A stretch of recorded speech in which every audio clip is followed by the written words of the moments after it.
Ito yung aking halaman na itinanim sa paso na dancing lady. Ay hindi sinasadya ay napalapit din sa kulungan. Itong aking manok na ngalan ay si Stroke ay itong kanyang ginawa. Kita ninyo, nagkakalat sa loob ng kanyang kulungan. At yan, at ang manok na ito mga kabayan, kaya tinawag na si Stroke, yan ay na-stroke mga kabayan. Isang buwan na hindi makatayo, hindi makabangon. Pero siya ay tumutuka. Ang ginawa ko, araw-araw kong pinapainom ng dinigdig na sibuyas at saka paminta.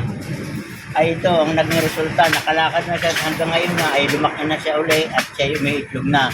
So yan mga kabayan, ay sayang naman itong aking halamang dancing lady ay di aking kukuhanin uli at aking itatanim ng panibago at maganda ang kanyang bulaklak.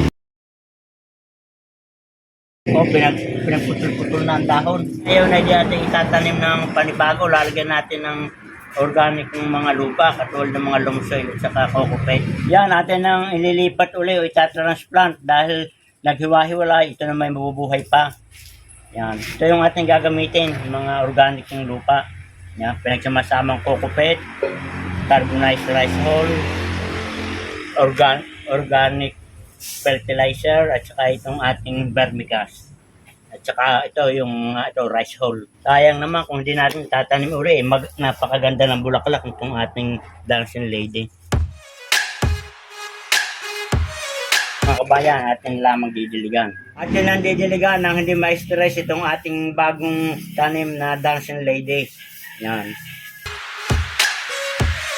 Itong mga kabayan ay napakadali na mabuhayin ng halamang ito. At ang bulaklak ito napakaganda at kulay dilaw. Tapos nating madiligan ay atin ang ilalagay sa shaded part para hindi gano'n siyang ma-stress.